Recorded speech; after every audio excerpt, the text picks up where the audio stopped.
Wah! I'm not doing in his intro. I don't want to steal hers, but anyway, hello, everybody. Happy Friday. It is a Friday. It is the day. It is the Friday. My name, of course, is Alma Hexblade, your head guild master and chief barista, and today is another episode of Finding Out Friday, where we watch learning adjacent videos. 90% of it's learning adjacent, and yeah, I'm doing all right. Yuri Sensei, how are you? How about you? Hope you're having a good day. We are learning, I suppose, about things that may or may not be educational, but they are interesting. I promise you that. I think I said in the tweet, what was it?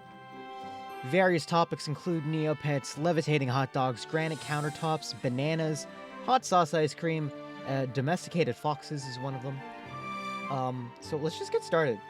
I don't need any preamble here. The first one is gonna be Neopets and their link to Scientology. I'm sure people know about this one, but I don't know about it in detail enough to actually really say anything. That being said, that's why I'm looking into it. So let's go. Is this the International Association of Scientologists? Yeah, it's a membership organization. You are at the right place. Yeah.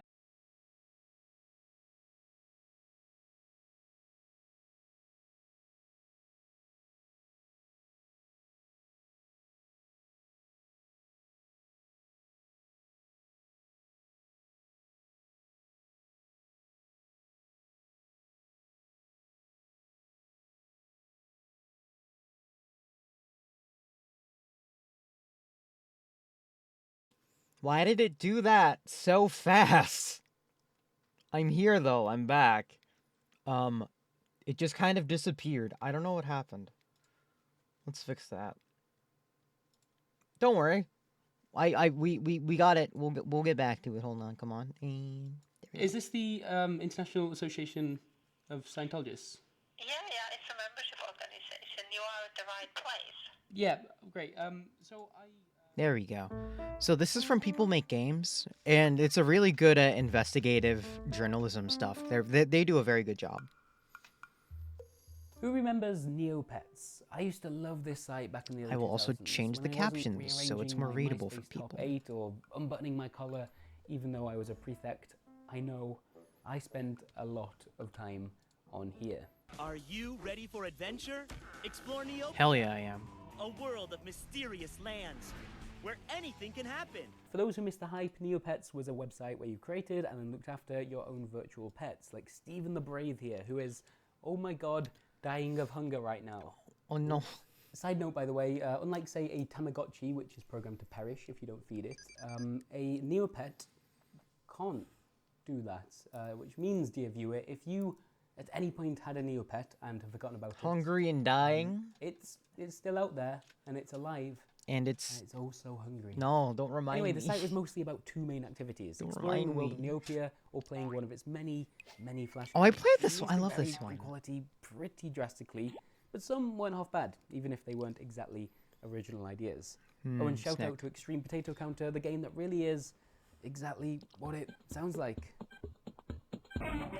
What we finding about today? We're finding about Neopets, and The site is still up and running today, although very little has changed. I feel like in you more kind of recent know where years. this one's But at going its if you know the height, history of Neopets. boasted tens of millions of active users. There was a trading card game from Wizards of the Coast.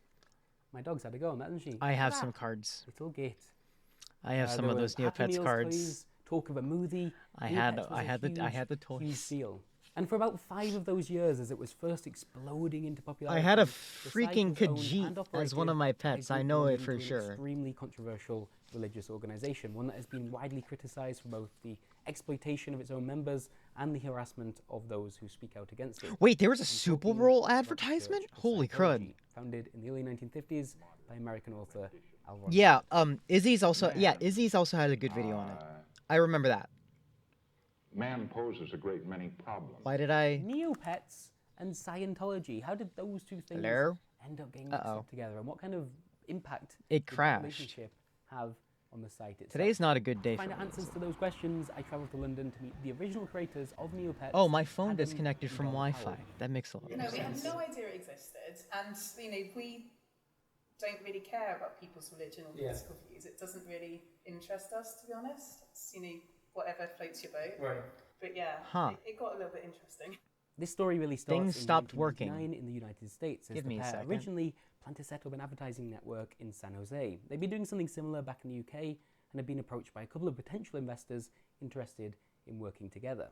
However, this venture lasted roughly 3 weeks before the relationship with these new partners ended very dramatically. According to the Powells, there was a huge argument which involved death threats, the police being called, and eventually the pair just deciding to pack up and move to this Miami works. Close instead. enough. It was here that the two of them, feeling understandably jaded towards the world of advertising, began work on their side project, a virtual pet website they would call Neopets.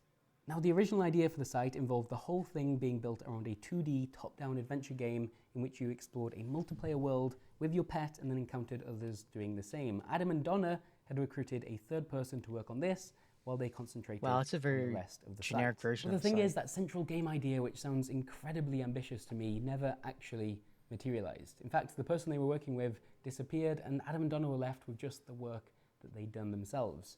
Screw it, they thought. Let's put something out there anyway. On November 15th, 1999, Neopets was officially launched. Some of the earliest pets from that time, designed by Donna, are Yeah, still in the VC game face today. over it. Thank Scorchio, you. Chia, Waki, Uni, those are all hers. The art may have changed in the years since, but those core ideas remain. However, there were some pets from this period which were a little different. There's Bruce. Please talk For about example, Bruce. these included Macy Gray, as in the singer, Pat Sharp from Funhouse, and my personal favourite, Bruce Forsyth. Yeah, Bruce Forsyth. There he is. They were all options as you created your account for the first time as your starting Brucey. Neopets. It was either me or And now he was a penguin. Found an image of him And then on he the turned into a internet, penguin. just stick him in the Yep, there it circle, is. and he's a pet now. So I just drew over him in Flash, basically. I don't know. We were just probably drunk and doing stupid stuff. We were probably It wouldn't be drunk. until the Neopets team eventually hired its own in-house lawyer that these pets were removed to protect the site from legal issues. While I say removed, Bruce Forsyth became Bruce the Penguin, a Neopet known for its love of dancing. But back then, Yeah. things were just quick and exciting. The site was being updated almost every day with things that were often half-finished. And Neopets basically took over Adam and Donna's life. They would work on it throughout the day, go out for dinner and talk about the site, then come home and work on it some more. Because despite their haphazard approach to development, Neopets was proving extremely popular. And this proved to be both a blessing and a curse for its creators. We launched in November, and then by December, it was getting to the point where they wanted like $6,000 a month. Just a meme. to just run Oh, the that's service. neat. Wow. And we went- people would that be for then? Oh, I mean, so I know we had 100,000 pages a day in the start of December.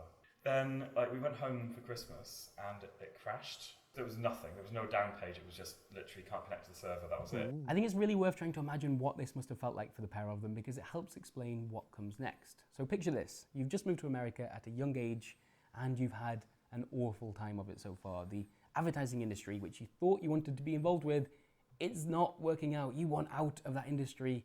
And somehow, impossibly, your passion project, the thing you dream about when you go to sleep at night, is proving to be extremely popular. You're not making any money from it just yet, but that's surely just a matter of time with this many players.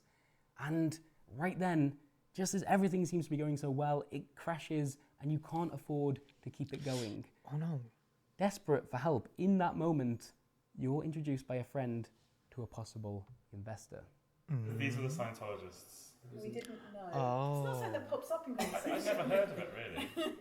And so, as the year 2000 begins, a deal is struck in which Doug Doring and a group of investors purchase majority shares in this new company called Neopets Incorporated, leaving Adam and Donna with 18% between them. Was it the right decision, do you think? No, government. No, the right decision, we weren't aware. We were totally and utterly naive. The right decision would probably have been for us to go to a VC firm in Silicon Valley. Right. Or anything. Find anyone that has any experience of running games. Right. I think we need to take a break from Neopets here to talk about who Doug Doring actually is. I did request an interview with him for this piece, but that was... Oh, okay. graciously My router's Wi-Fi just really Now, gave up. anecdotally, as I've been researching the I need to story, I've fix been this. told or I've read at numerous points that Doug Doring and his wife are two of the top donors to the Church of Scientology ever. But that's been somewhat difficult to verify. What I have found, however, is this, a photograph from a gala that happened last year, weirdly enough, not too far away from here in East Grinstead. And this is the two of them receiving something called the Patron Excalibur Award, which looks like an impressive trophy, right? But what is it for? What did they do to receive that honor? Well, to find out, I'm going to try something a little unusual here and give the Church of Scientology a call, or at least the local subset of the church that's based in East Grinstead. So let's see how that goes. Oh, here goes nothing. Is this the International Association of Scientologists? Yeah, it's a membership organization. You are at the right place. Yeah, great. So I'm working on a story about a man called Doug Doering, and I saw that recently he attended an awards evening at St. Hill and received an award. It was the Yeah. You know, I don't have this type of data. So he received something called the Patron Excalibur Award. I was wondering if you could tell me what that award was for. He's not from here at all, so I wouldn't be able to tell you. He is like from America. Yeah, I believe the award night happened at St. Hill. Is that right? Yeah, I myself didn't attend this year, but yes, there is always one. I would always Could you say tell me this is what ominous, the, but I don't know how Patron to. Excalibur I don't know Award how is? to I just say sort what of to say wanted here. to know why he was presented with it. Because he gave a certain, he supported the association, so that's why he got that. Right. Okay. But I need to give you like the person that can, I'm just not the right person, so I would have to give you the right person to answer these questions. Okay. Can that person get back to you? Sure. Because they're in America, so they're not there, they're sleeping right now. Yeah, sure. Would you like my number? Yes, please. Okay, good. Yeah, so I will let them know to give you a call and have the data that I can give and so prepared. Okay. Well, thank you very much. You are welcome. Goodbye. I guess I'll let you know if I receive a call back in the next few days. I did not receive a call Nope. back from the International Association of Scientologists, but I did, however, find a copy of this. Well. Its membership brochure from 2006. Now, this brochure explains that here at St. Hill Manor in East Grinstead, once a year, a series of awards are presented to those who have reached a certain level of donation. Interestingly, when this was made available, the Patron Excalibur Award was yet to exist. And that tells us something interesting. It tells us that the award Doug Doering and his wife received is likely to be of a higher level than any of the awards advertised in here, suggesting they've donated significantly more than the $10 million required for a patron laureate. In fact, the general consensus online money. seems to be that a patron Excalibur is probably somewhere around the $20 million mark. Shit, that's a lot of money. Oh, hi, I'm Home of L. Ron Hubbard is on the thing. And so there we are. The They were majority surprised to do a shareholder story of about the Neopets. 2000 was indeed a Scientologist, and not just a casual member of the church, but someone that's donated millions upon millions of dollars over his lifetime. But what did that mean for the site itself? Did Scientology ever have a genuine impact on Neopets? I asked Adam and Donna about the moment they first realized. If I remember right, I who they don't were believe business that with. should be the case. I think it was like the interview questions, wasn't it? Yeah, there was some weirdness because every time an interview came in, they had to do this personality test thing with copyright L. Ron Hubbard at the bottom. Right. So we started probably not googling in the What? day, but like Alta Vista or Lycosing to find out. I was like, what who's information. Who's L. Ron Hubbard? And then we found this No. kind of Oh, Scientology my. website, and we're like, oh, Doug Doering, okay, he's a Scientologist. And then we found every single member of staff they had, all Scientologists. Right. So we're like, it's a bit weird. And then we started sort of reading more about it. We're like, oh my god, what have we done? To begin with, I'm told Adam and Donna remained almost entirely in charge of the site's creative direction, although Doering and his board would become more involved as they pushed for something called immersive advertising, a term they would go on to trademark. Unlike the advertising you may have watched before this video, although looking at our stats, you probably didn't, immersive advertising was meant to blur the distinction between a site's content and the advertisement itself. Do you guys Players remember would suddenly find how themselves visiting like this the was like in-game pretty movie yikes theater with a Neopet when this before happened? heading over to the McDonald's shop for a spot of lunch. And critics argued that this was an unethical way of advertising products, particularly so when the average age of the player base was so low. This But was it feels super a bit of a yikes. stretch I to remember, that form of like, I remember it as a kid and thinking it's kind of weird that I'm playing a game and I'm being sold like McDonald's toys, and I was really confused by that. Also, I'm very sorry about the face tracking going wonky. Um,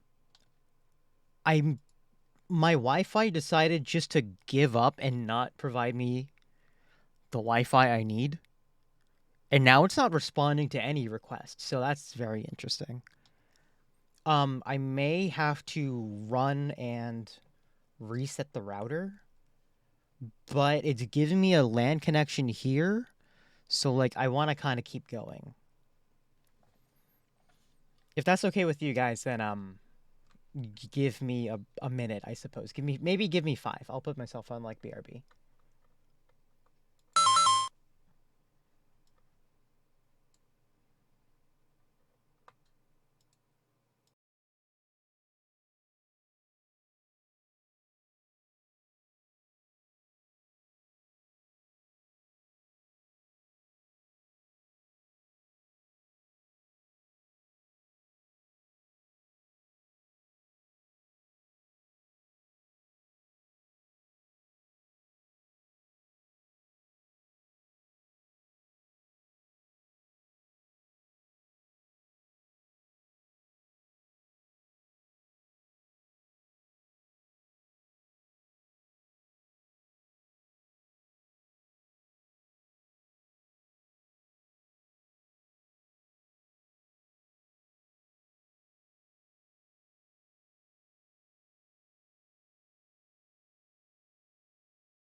Okay, I'm back, and things will go back to normal soon, I hope. All right, there we go. Okay, let's keep going.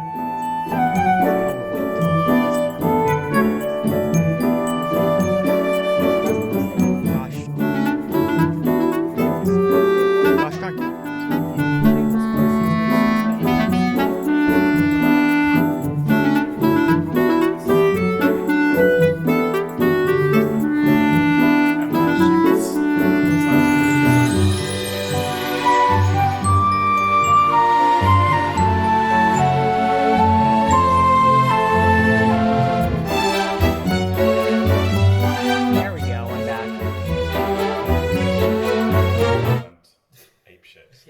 This idea never reached the site. I was Sorry. told about one obscure reference to I'm Scientology, back. which you can still find on Neopets today.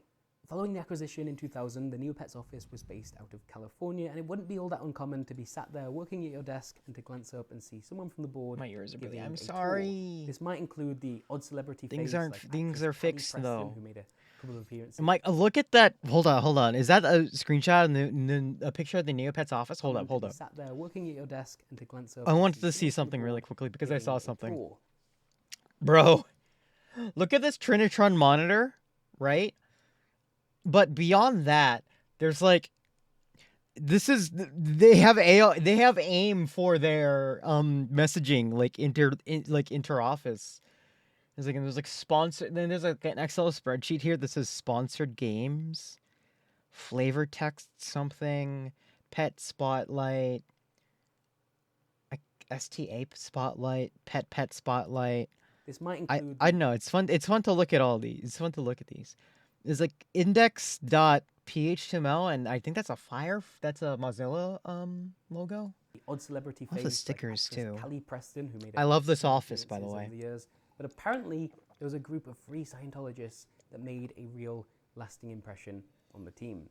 I remember once these three, the three people came in and they weren't really introduced and they just looked evil, you know, like the bad guys in Superman 2. They just looked we, evil. We started making characters on the site about these random people that came around the office.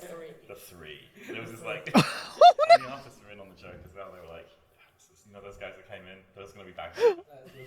In June 2005, Neopets was acquired once again. I didn't know that there were characters that were in the Viacom game that was based off $160 million, and Scientologists. here ended the link That's between funny. the site and the Church of Scientology. This was also a goodbye for Adam and Donna, who sold their shares too, and then moved on to new projects. But this wasn't the last the pair would hear from the church, it turned out. Shortly after the sale, both Adam and Donna were invited to visit the Los Angeles Scientology Celebrity Center. Here they were introduced to Nancy Cartwright, who you might know better as the voice of Bart Simpson, and then offered a full tour of the center and its facilities. This was after the sale. They didn't do anything while we were working there. Right. As soon as we had the money, they were like, let's get him. They were trying to take us up to L1 Hubbard's office, and we were like, no, we gotta go. We just ran to the car. That's awkward. Procedure to like have they try and introduce you to that? I think so. Yeah, I What? think you've got money, this is the way, because they took us to some fancy dinner there. And to say we freaked out might be an understatement. The office in honor of the man That's himself. sus. It stands as a permanent representation that this church is committed to upholding his legacy for the benefit of the millions who live and work here. And that's the new Church of Scientology of Los Angeles. The music's not. That is BioShock ass tech if I've ever seen it. This is Rapture. This is Rapture. Hold on. I'm bringing up the BioShock logo. Hold on.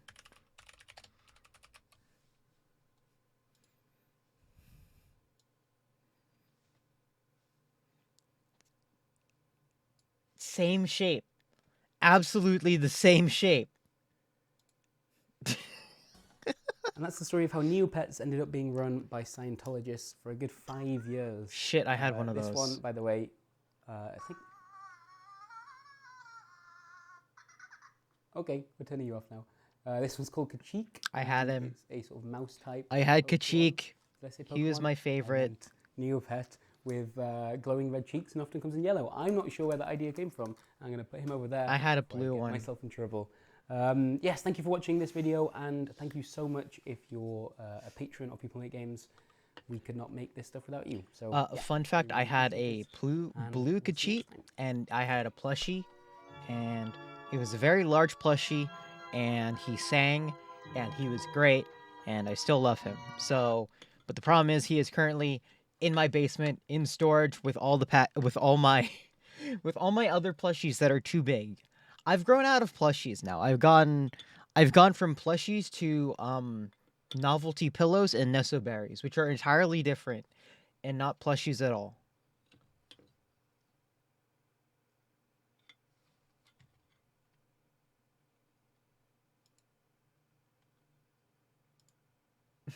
I don't sleep with plushies anymore.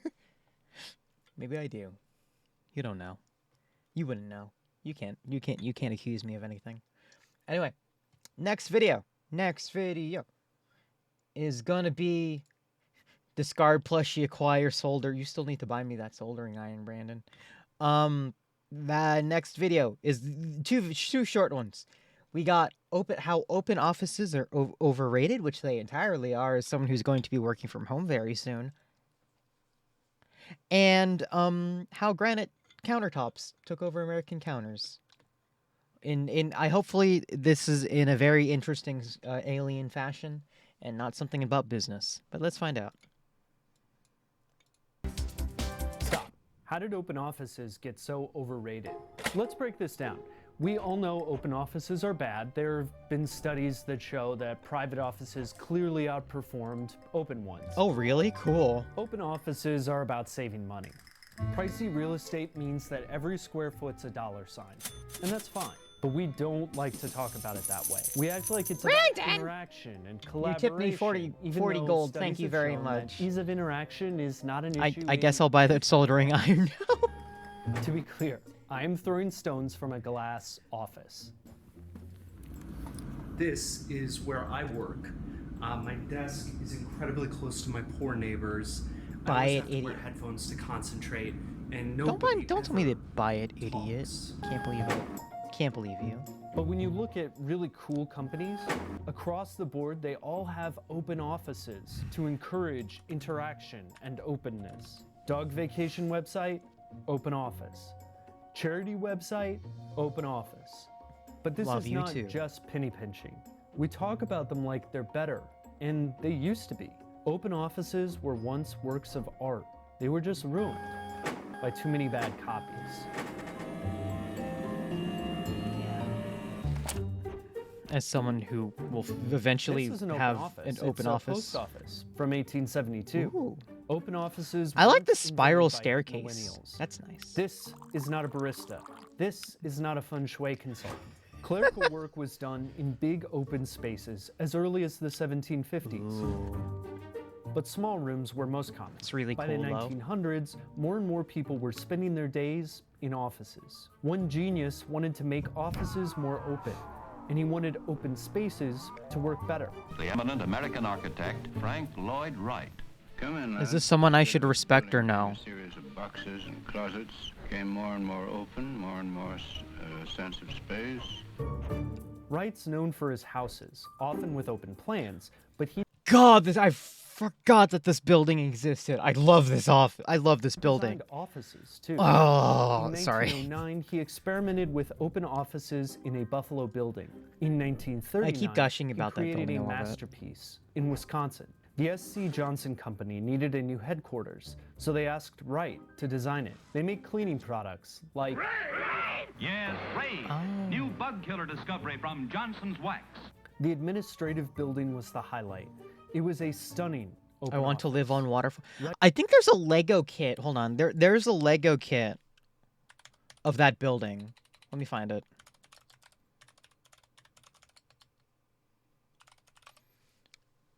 There's a Lego architecture set which I remember, and it's like stupid icon. There it is. And it's iconic as shit. Yeah, there it is. It's the Falling Water by Frank Lloyd Wright. There it is. And it's $350. It's discontinued. That's very sad, but it's such a nice looking it's such a nice house. Why is it discontinued? It's such a nice freaking thing. Like, look at that.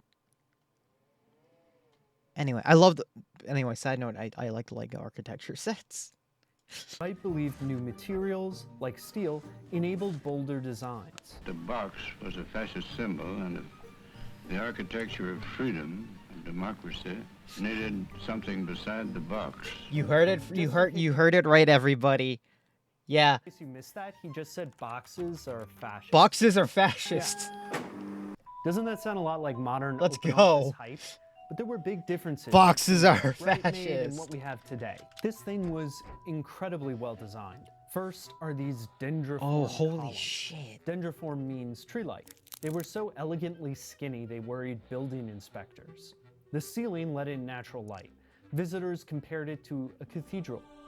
Wright also so specially nice. designed each of these desks and chairs. They're round.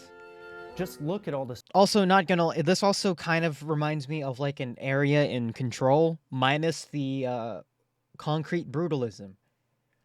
This looks so nice. Space between them. And managers got private offices on a mezzanine. Wright said that it paid off. The mezzanine. I love the consequences was tea mezzanines in too. the Mezzanines are afternoon. cool. And they didn't like to go home. But Wright's open office was very different. really from the like open this drudgery design. of, say, 1960s The Apartment. Oh, that's People hell. eliminated Wright's careful design work and made a copy of a copy of a copy. Open, but without Wright's genius behind it. That's why people thought a cubicle might be the solution. The May 1968 issue of Progressive Architecture has a lot of gems. Like this flooring that's asbestos tile? Hindsight 2020 probably should have gone with linoleum. Cool. Page 174 has a spread about a movement called Bürolandschaft. It means office landscape and started in Germany that's in the funky. 1950s. By the 60s, it had made Oh, yo, wait, no, this is like this is almost like startup architecture. Like, look at, so this is the conventional scheme. Look how round it is, and then there's the new one, which is very organic and rounded.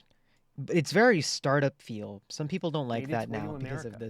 this feeling. Look at this diagram of DuPont Chemicals' boxy, very organized offices before Bürolandschaft. And now look at the fluid, organic layout they ended up with.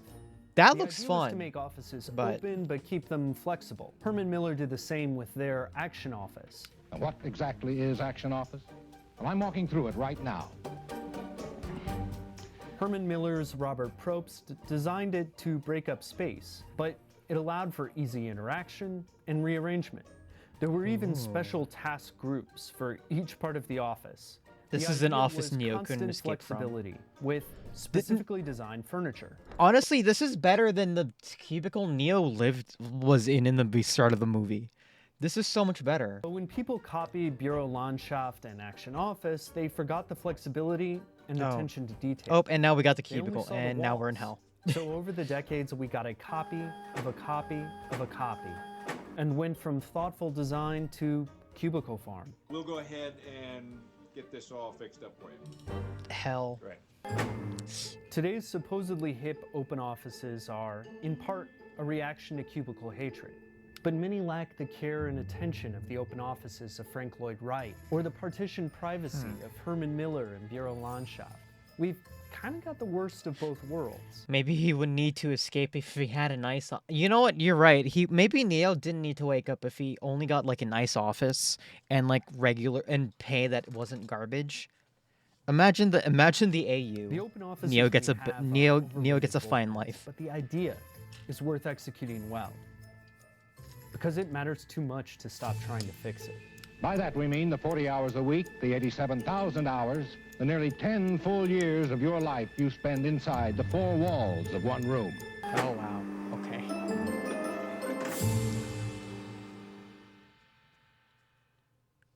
So I don't want to leave you with the impression that Frank Lloyd Wright's open office was perfect. His custom-designed three-legged chairs turned out to be kind of unstable. They looked cool, were eventually honestly, replaced. but whatever.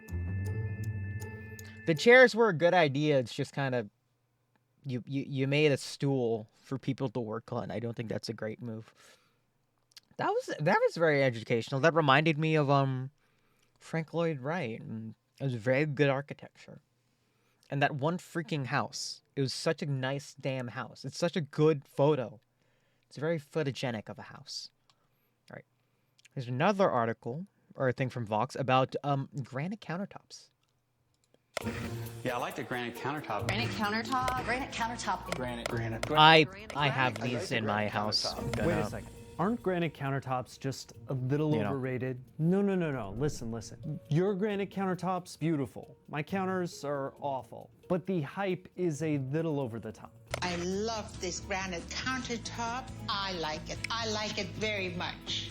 That's good you like it, but if you watch these house hunting shows, it's like Granite countertop hunting, maybe with a house attached. Granite is the cherry on top of the sundae when it comes to your kitchen.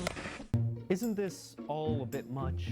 When Consumer Reports looked at countertops, they noted that while granite is great for heat and scratches, it can chip, and it needs periodic resealing. Quartz can be similarly priced and is more durable and requires less maintenance.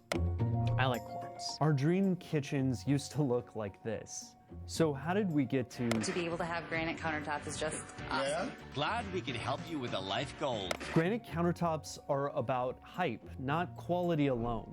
And that hype says something about how trends trickle down from the elite to everybody else.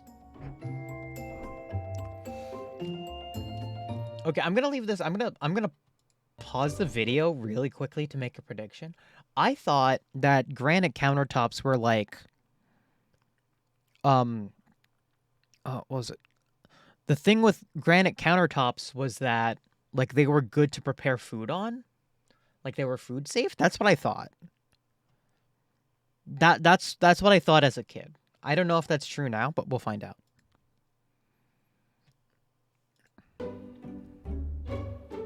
This is a grainy 1955 video where a woman brags about her awesome kitchen. This whole kitchen was designed for efficiency and convenience. She shows off hot new countertops that definitely weren't granite. It's No asbestos. danger with Formica.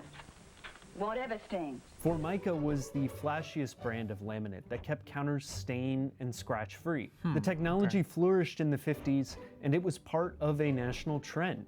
After World Formica's War II, plastic. There was a sustained housing boom. Laminate counters were in, and they went in all those new houses. Housing. For the 7th straight year, the industry has topped 1 million starts. Prominent companies Formica. like the one that made Youngstown Kitchens benefited from the boom. After supplying steel for military orders during World War II, they went on to sell all steel kitchen cabinets with laminate tops that fit right in. These installed kitchens set a standard across all the new homes in America. And it was easy to put in countertops like Cusheen, a weird type of vinyl, linoleum, and sweet laminated edge grain maple. These laminates were a luxury compared to wood, but they were more affordable thanks to a booming industry and lots of construction. And manufacturers were darn proud of their steel kitchens, as this Youngstown choir sings. We will make history with new flexibility. Our kitchens no others can exceed. Old advertising is weird as hell. What is that? We have a fucking men's choir singing about how great their founding kitchen sets are. I almost like modern advertising if this was the old stuff. I was like, I guess it's rad. It's just kind of very extra for, we're trying to sell you a product. And we're putting a lot of manpower and effort into this. Like, there's even a thing where you can follow along and sing along with the choir. Like, what?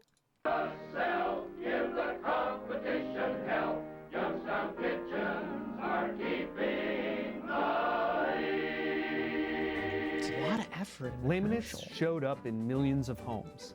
So how did we go from No danger with Formica. to Oh my god, the color, the iridescence is so sparkly. It's wood. I mean, it's granite. There's no iridescent. What the fuck are you on? The answer is surprisingly similar to what helped laminates take over in the 1950s. War. I like it more than the Emerson annoying jingles. Well, at least the annoying jingles are meant for... well, the jingles are annoying because they're catchy, and that's kind of the point. But like making an entire song about your product, I'm like, what? I don't know. Stone Makes me Update weird. put together this data on worked granite imports from 1996 to 2016. Worked granite basically means granite that's ready to be cut into gorgeous countertops. Okay. 1996 shows where granite was, with a relatively low 206,000 metric tons imported to the US. It was elite. So what made it 10 times more popular a decade later?